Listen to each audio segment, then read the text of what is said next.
দীর্ঘদিন পর মালয়েশিয়ায় জনশক্তি রপ্তানির বাধা দূর হচ্ছে।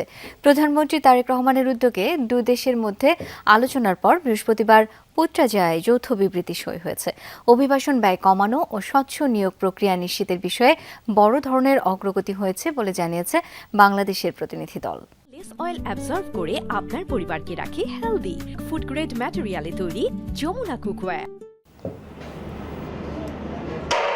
বিদেশে বাংলাদেশের শ্রমবাজারের অন্যতম মালয়েশিয়া, কিন্তু দীর্ঘদিন ধরে নানা জটিলতায় একরকম হাতছাড়া হতে বসেছিল জনশক্তি রপ্তানি। সরকার গঠনের পরপরই বিএনপি সরকার বিষয়টিকে গুরুত্ব দেয়। তারই অংশ হিসেবে প্রধানমন্ত্রী তারেক রহমানের প্রত্যক্ষ উদ্যোগে মালয়েশিয়ার সঙ্গে শ্রমবাজার নিয়ে দ্বিপাক্ষিক আলোচনা করে বাংলাদেশ। দেশটির প্রশাসনিক রাজধানী পুত্রাজায়ায় বৃহস্পতিবার অনুষ্ঠিত আলোচনায় নেতৃত্ব দেন প্রবাসী কল্যাণমন্ত্রী আরিফুল হক চৌধুরী। সঙ্গে ছিলেন প্রধানমন্ত্রীর উপদেষ্টা মাহাদি আমিন সহ উচ্চপদস্থ কর্মকর্তারা। অন্যদিকে মালয়েশিয়ার পক্ষে নেতৃত্ব দেন দেশটির মানব সম্পদ মন্ত্রী দাতো শ্রী রামানান রামকৃষ্ণান। বৈঠক শেষে যৌথ বিবৃতিতে জানানো হয়, নিরাপদ ও সুশৃঙ্খল অভিবাসনের পাশাপাশি মধ্যস্বত্বভোগী বা দালাল চক্র নির্মূলে কঠোর অবস্থানে থাকবে দুই দেশ। বিশেষ করে নিয়োগ প্রক্রিয়ায় স্বচ্ছতা আনতে আধুনিক প্রযুক্তির ব্যবহারের উপর জোর দেওয়া হয়েছে।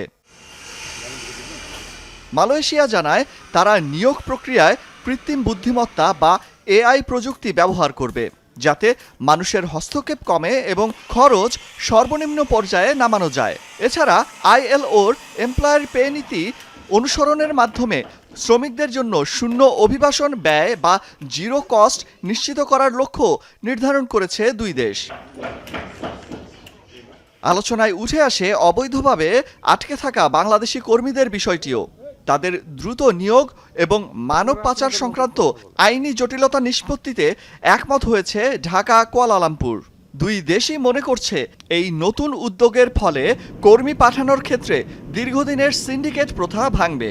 মালয়েশিয়া দীর্ঘদিন ধরে প্রায় 2 বছর ধরে বন্ধ যে শ্রম বাজার রয়েছে সেটা উন্মুক্ত করবার জন্য জোরালোভাবে আহ্বান জানিয়েছি। বৈঠক শেষে উভয় পক্ষ আলোচনা নিয়ে সন্তোষ প্রকাশ করে এবং ভবিষ্যতে নিয়মিত যোগাযোগ বজায় রাখার প্রত্যয় ব্যক্ত করে। বাংলাদেশ প্রতিনিধি দল উষ্ণ আতিথেয়তার জন্য মালয়েশিয়া সরকারকে ধন্যবাদ জানায়। এর আগে বৃহস্পতিবার মালয়েশিয়ার প্রধানমন্ত্রী দাতো সেরি আনোয়ার ইব্রাহিমের সাথেও বৈঠক করেন প্রবাসী কল্যাণমন্ত্রী আরিফুল হক চৌধুরী ও প্রধানমন্ত্রীর উপদেষ্টা মাহাদি আমিন। সেখানেও শীঘ্রই শ্রমবাজার খুলে দেওয়ার বিষয়ে ফলপ্রসূ আলোচনা হয়। অলক হাসান, যমুনা নিউজ।